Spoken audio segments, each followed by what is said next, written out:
right, it is unloaded. Now, that rubber mallet was probably more damaged than most of you will ever put your optic through. But again, we are unloaded. Let's see how this goes.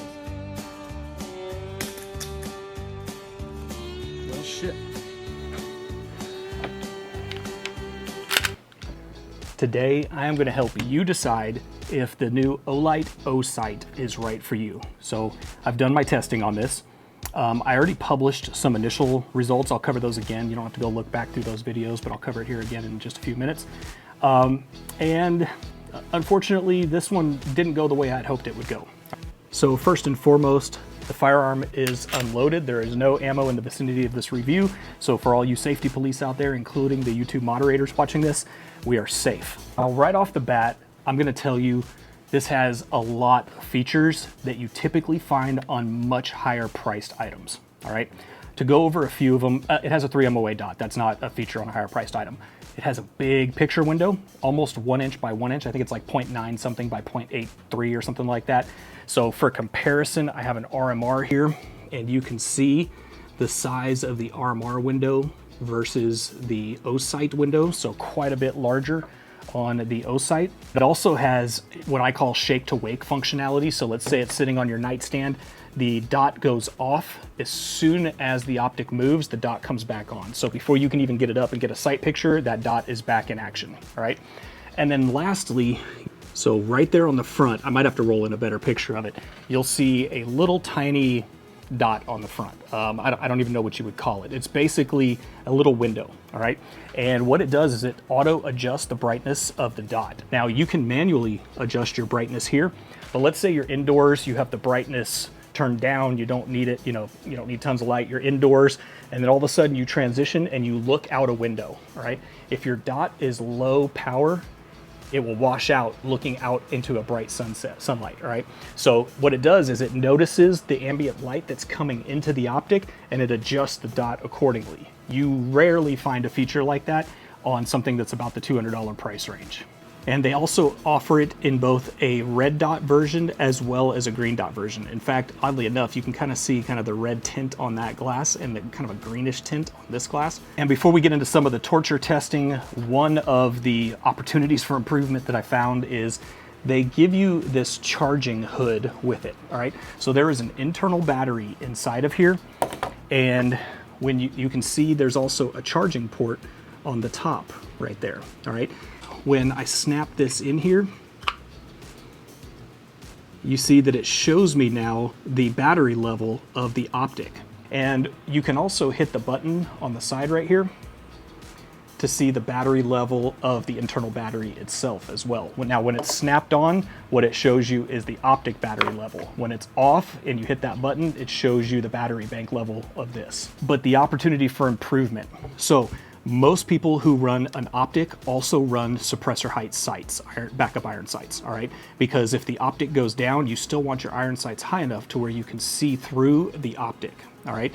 Unfortunately, unless you have about 3 millimeters of clearance between the front of your back post here and the back of the optic, the hood will not fully seat down. So you can see here, it won't seat down all of the way, which means it doesn't charge either. And some people's optic cut is in the back of the slide and they have their iron sight in front of the optic.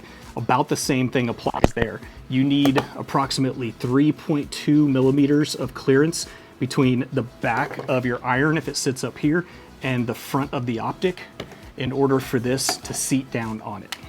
Now, I do have on good authority that Olight is working on a V2 of the hood here, all right? So they're gonna come out with an alternate version here pretty quickly that will have, you can see there's a little notch already cut out in the back right there. It looks like it just wasn't reliefed enough, and I've seen some people Dremel this, and they're like, oh, I have tools, I can fix that. And I'm like, guys, if you buy something, you shouldn't have to take a Dremel to it, all right? It should have been designed with what most people would be using in mind so that you didn't have to take a Dremel to it. So let's talk about my torture testing. So I sighted it in at 15 yards.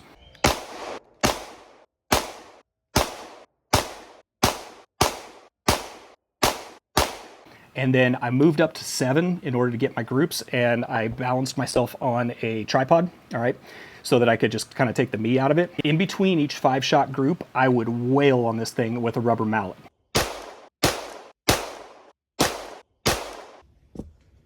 There's 2 there, 4, 5.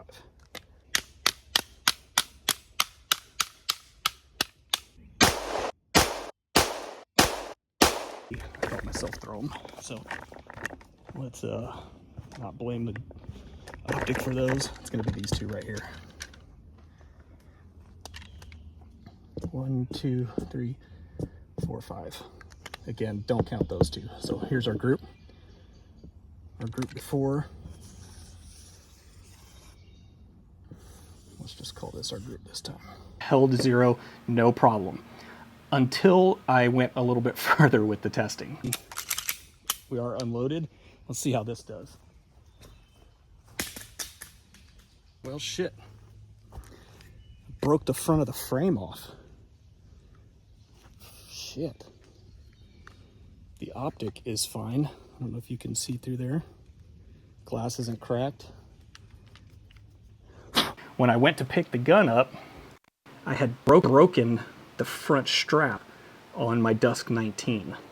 So I don't know what it hit, a tree root, a rock, something, snapped this off. So I'm gonna have to speaking of Dremel, I'm gonna have to take a Dremel and maybe make myself a relief cut so I can strip mags out of here. But anyway, then I tried another 5-shot group. All of my shots held true. All right, now let's talk about the price. The red version is $199. I also have a 10% off promo code. I'll put it across the bottom of the screen here. The green version, which is up in there, is $229, all right? The battery life on these, especially with this hood, is insane. I think it's like 70,000 hours or something like that. So it's got a lot of really nice features for something that is as well priced as it is. So hold off, guys. Wait for V2 of the hood here, and then I think you have a really solid option with this. And that's it, guys. That is my review of the Olight Osight. If you appreciate the content that I do on this channel, if you like giveaways, make sure you're subscribed, jump in my newsletter, link in the description below. I don't spam you, I just let you know when giveaways go live. I appreciate your time watching as always. I've got lots more content to come, and I'll see you in the next one.